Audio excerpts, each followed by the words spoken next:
কথাটো দি দিলোঁ তাই বহুত হেপী ইয়াত থাকিব hello' guys welcome back to our channel আৰু আশা কৰিছোঁ আপোনালোক সকলো ভালে আছে আমিও আছোঁ বাৰু ভালে ৰাতি বাৰ্থডে পাৰ্টিটো গ'ল অলপ ভাগৰ চাগৰ লাগিলে উঠি ৰাতিপুৱা উঠিলোঁ 6টামান বজাত উঠি চাওঁতে বৰষুণ দিছে একদম বৰষুণ আৰু লাইনটোও নাই তাৰপিছত আছিলোঁ সেনেকৈ আৰু অলপ টুক টাক কৰি উঠি লৈ খাই বৈ তাৰপিছত মাইৰা উঠি গ'ল মাইৰা কৈছে বাবা বাবা বাবা মাইৰা কেমেৰাটো চালে তালি বজায় তাই মানে কেমেৰা দেখিলে হ'ল আৰু একদম মানে তালি বজোৱাত হাই ফাই দিয়া হাই ফাই দিছে দুখনতে দি হাই ফাই দিলে আৰু এয়া কাপোৰ ঢাকি গ'ল এইটো এটা আৰু সেইফালে কেইটামান কাপোৰ ঢাকি গ'ল ৰাতি বৰষুণত ভিজি গ'ল এতিয়া আকৌ ঠিক ঠাক কৰি কেনে দিব লাগিব কাপোৰকেইটা টেনশ্যন নাই সেইকাৰণে আমি ইয়াতে অলপমান বাগানৰ ফালে আহিলোঁ মাইৰা একদম মানে সেউজীয়া গছবোৰ দেখি বহুত ভাল পাইছে তাইক অলপমান মৰ্ণিং তাই টোপনিৰ পৰা উঠাৰ পাছত এনেকৈ সেউজীয়া গছ গছনিবোৰ দেখাবলৈ আহোঁ আৰু মাইৰাই ছিঙি আছে কি পুৰৈ শাকৰ পাত ছিঙিছে তুমি পুৰৈ শাকৰ তৰকাৰী খাবা মাইৰা বাই তাইৰ পৰা বিজি পুৰৈ শাকৰ পাত ছিঙি লৈ কিবা কৰি আছে চাটনি বনাই আছে নেকি চাটনি বনাই আছা তুমি সেয়া তাই মানে এই গছ গছনিবোৰ দেখি খুব ভাল পাইছিল তলত মানে একদম গৰম হৈ আছিলে লাইন নাই ফুল ছিঙিব নিদিবা তাই ফুল পালে ফুল ছিঙি দিয়ে একদম যদি লগ পায় এতিয়াতো ফুলৰ ছিজন শেষেই হ'ল তেতিয়া একদম আৰু সৰুৱে আছিল 4 মাহ 5 মাহ আছিলে তেতিয়া জানুৱাৰী ফেব্ৰুৱাৰীত মানে ফুল ফুলি আছিল নহয় আমাৰ ইয়াতে গোটেই ফুলৰ বাগান বনাই দিছিলোঁ সেই তেতিয়া তাই ফুল দেখিলে একদম হাতত লৈ টানি লৈ গুচি আহে পূৰা গছে টানি লৈ আহে আৰু এতিয়া পাত ছিঙি ল'লে সেইবোৰ থাকি ভাল পায় বৰষুণ দি গৈছে এতিয়া মানে সেউজীয়া গছ গছনি আছে খুবেই ভাল লাগিছে মানে একদম পৰিৱেশটো সেইকাৰণে ইয়াতে আজি শ্বুট কৰি দিলোঁ ভিডিঅ'টো মাইৰা কি খেলি আছা তুমি দাদা মাতি থাকে খালি তাই দাদা মাতি থাকে দাদাই আকৌ বহুত ভাল পায় দাদা মাতি থাকে আপোনালোকে ভিডিঅ'টো আমাৰ শেষলৈকে চাই থাকিব আৰু ভাল লাগিলে লাইক কৰি দিব আমাৰ চেনেলটো যিহেতু নতুন চেনেল হয় তো ছাবস্ক্ৰাইবাৰ অলপ আহিলে ভাল লাগে ভাল লাগিলে শ্বেয়াৰো কৰি দিব লাইক কৰিব কমেণ্ট কৰিব কিবা যদি কথা থাকে তেনেকুৱা ক'ব লগা আৰু ৰাতি আম গছডালৰ আমবিলাক বহুতেই সৰি গ'ল ৰাতি একদমেই বহুত সৰি গ'ল আমবিলাক এনেকৈ সৰি আছে বেলেগৰ টিমতো হৈছে যে আমি এনেকৈ পৰা আমবোৰ মানে হেৰি কৰোঁ এনেকৈ আচাৰ বনাই দিওঁ আৰু কেতিয়াবা খায়ো দিওঁ এনেকৈ আচাৰবোৰ এনেকৈ বনোৱা হৈছে 5 বিধ আচাৰ বনোৱা হৈছে বেলেগ ধৰণৰ এনেকৈ আচাৰ বনোৱা হৈছে এইটো এটা বেলেগ ধৰণৰ আচাৰ এইটো অলপ সৰুকৈ কুটি তাৰপাছত এইটো হৈছে বইল আমৰ তাৰপাছত বৰষুণ পৰিলে ৰাতিবোৰ তাৰপাছত এইটো হৈছে মানে তৰকাৰী নিচিনা বনাই যে দিয়ে যে তৰকাৰী নিচিনা বনাই দিয়ে মাইৰা কি কৰি আছে তুমি মাইৰা তাই মানে ওলমি চামলি দলিয়াই দিলে তাইক বহুতে ভাল পায় তাই মই এৰি দিলোঁ এনেৰে হাতে দুখ পাব এতিয়া মই এৰি দিলোঁ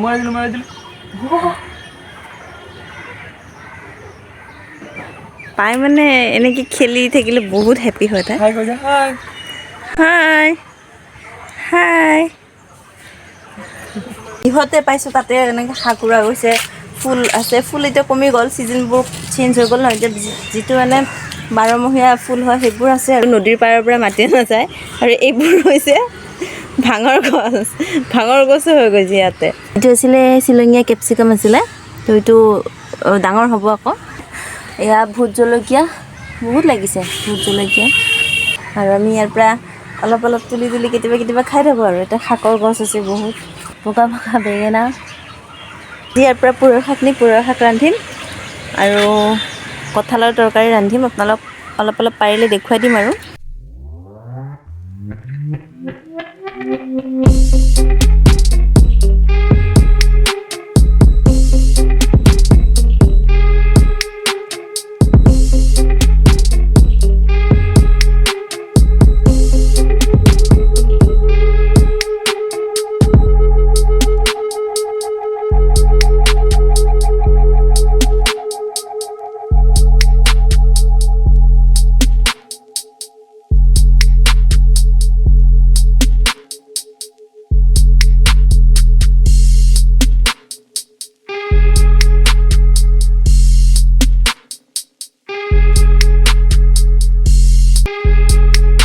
দিনটো আমাৰ মানে লাইন নাছিলে, সেইকাৰণে যেন তেনকৈ কটাই দিলোঁ দিনটো মায়েৰা আৰু মই। আৰু মায়েৰাৰ দেউতাক গৈছিলে কামলৈকে। তাৰপাছত ভাবিছিলোঁ কি দিনত আমি কঁঠালৰ তৰকাৰী বনাম, তাৰপাছত খাম আৰু আপোনালোককো দেখুৱাম, কিন্তু দিনত বনোৱা নহ'ল কাৰণ লাইনটো নাছিলে, আৰু লাইন নাথাকিলে ভিডিঅ'টি ভালকৈ নাহিব আৰু আপোনালোকে চাই ভাল নাপাব। এতিয়া মই ভাবিলোঁ কি ৰাতিৰ সাজতে কঁঠালৰ তৰকাৰীটো বনাওঁ আৰু আপোনালোকক দেখুৱাই দিওঁ। আমি যিহেতু কঁঠালৰ তৰকাৰী বনাম এতিয়া, তো প্ৰথমতে লৈছোঁ কঁঠাল, এইটো হ'ল কঁঠাল, আৰু তাৰপাছতে লৈছোঁ বিলাহী, পিঁয়াজ, আকৌ আপোনাৰ গৰম মছলা, আদা, নহৰু, এইখিনি মই মিক্সাৰ গ্ৰাইণ্ডাৰত মাৰি ল'ম। তাৰপাছত লৈছোঁ ইয়াতে অলপ শুকান গুড়িৰ মছলা গুড়ি আৰু তেজপাত লৈছোঁ। তো প্ৰথমতে আমি এইখিনি মিশ্ৰণখিনি মিক্সাৰ গ্ৰাইণ্ডাৰত মিক্স কৰি লওঁ, গ্ৰাইণ্ড কৰি লওঁ ভালকৈ।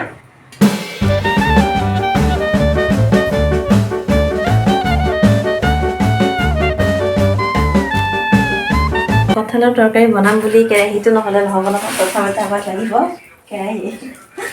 আৰু এতিয়া কেৰাহীটো গৰম হ'বলৈ দিওঁ, তাৰপিছত দিওঁ আমি মিঠাতেল। বহুতে এনেকৈ বেলেগ বেলেগ পদ্ধতিৰে বনায়, কিন্তু মই কিছুমানে কঁঠালবোৰ কাটি লৈ কেঁচা কেঁচাকৈ বনায়, কিন্তু মই এই কঁঠালখিনি অলপমান কুকাৰত দি সিজাই লৈছোঁ। এনেকুৱা এয়া অলপ সিজি গৈছে, তো সোনকালে হ'ব তৰকাৰীখনো। এতিয়া ইয়াত দিছোঁ মিঠাতেল, তেলটো অলপ এনেকৈ জোখৰ তেল দি দিব। তেলটো গৰম হৈ আহিছে, এতিয়া পিঁয়াজ অলপ দি দিছোঁ, সৰু সৰুকৈ কুটি থোৱা পিঁয়াজ। তেলত বেছিকৈ দিয়া নাই, কাৰণ আমি মিক্সিত যিটো পেষ্ট বনাইছোঁ, মছলা পেষ্ট, সেই পেষ্টটোত আমি পিঁয়াজ বহুতখিনি দিছোঁ। এনেকৈ পিঁয়াজখিনি অলপমান গল্ডেন ব্ৰাউন হোৱালৈকে ভুনি ল'ম। 3 মিখিলা তেজপাত লৈছোঁ, আৰু এই তেজপাতটো হৈছে সুগন্ধিৰ কাৰণে দিয়া হয়, মাংসত দিয়া হয়, পোলাওত দিয়া হয়। আমি এতিয়া তেজপাত 3 মিখিলা দিলোঁ তেলত। এতিয়া পিঁয়াজটো ভজা হৈ গৈছে, এতিয়া দি দিওঁ আমি যিখিনি পেষ্ট কৰিছিলোঁ, এই পেষ্টখিনি দি দিলোঁ। নিমখ, হালধি, জিৰা গুড়া, ধনিয়া গুড়া আৰু জ্বলা গুড়া এনেকৈ দি দিলোঁ।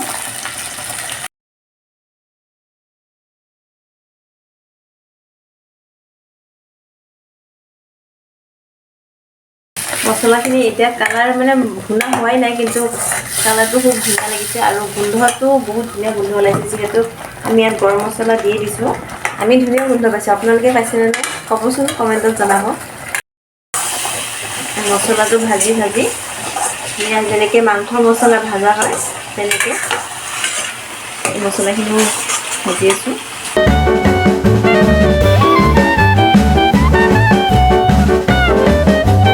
যিখিনি মিক্সি গ্ৰাইণ্ডাৰত অলপ লাগি আছিলে পেষ্ট, সেই পেষ্টটো অলপ পানী লগাই এনেকৈ মছলাখিনি ভাজি থকা মছলাখিনিৰ লগত দি দিলোঁ, আৰু আকৌ এবাৰ ভুনি তাৰপাছত আমি কঁঠালখিনি দি দিম।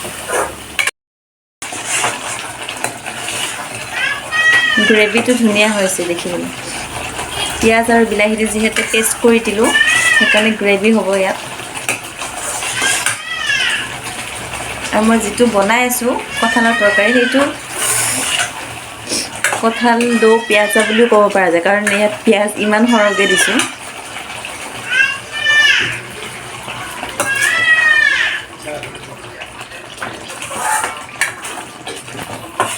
মছলাটো যিমানে ভুনা হ'ব, সিমানে তৰকাৰীখন সোৱাদ লাগিব।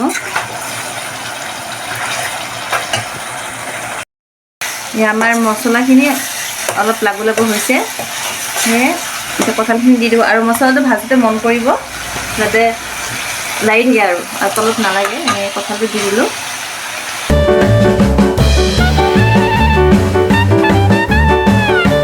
জুইটো অলপ কমাই ঢাকন মাৰি দিলে হ'ল, যাতে কঁঠালত থকা পানীখিনি ওলাই আহে। তো অলপ সময় হৈ গ'ল, আৰু চাই লওক কেনেকুৱা পৰিস্থিতি হৈ আছে ইয়াৰ। তো চাওঁ যে পানীও বেছি ওলোৱা নাই আৰু লাগিও যোৱা নাই, মছলাটো ভিতৰে সোমাই গৈছে। জুইটো বঢ়াই দিছোঁ, অকণমান ভাজি লওঁ আৰু পানী দি দিম। পানীটো দিয়াই নাছিলোঁ আমি, মছলা যেতিয়া ভুনি আছিলোঁ তেতিয়াহে পানী দিছিলোঁ। এতিয়া অলপ কঁঠালত পানী দিম।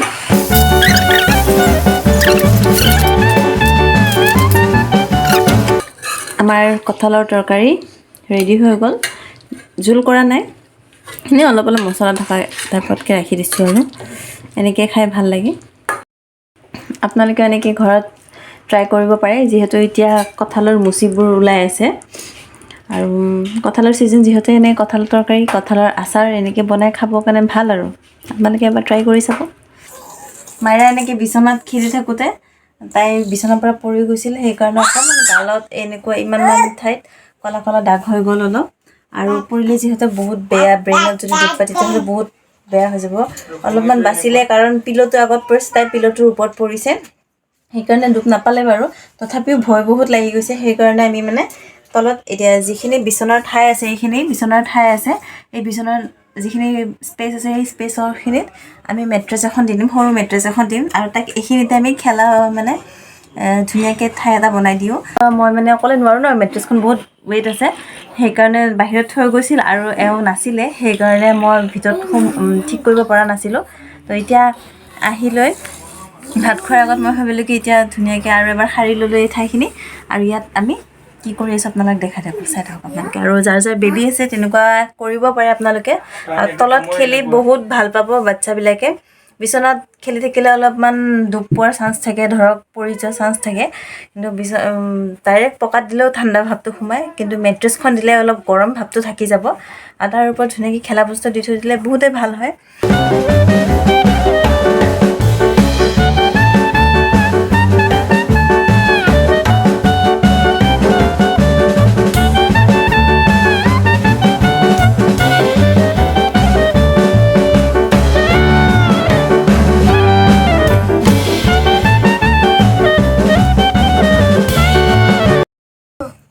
হয়তো মাইৰা বহুত হেপ্পী হৈ গৈছে, তাই আকৌ তাইৰ প্লেচটো পায়। এনেকৈ দিলে মানে ঠাণ্ডাটো নালাগে। এয়া আজিকালি তাই এনেকৈ থিয় হৈ থাকিব বিচাৰে।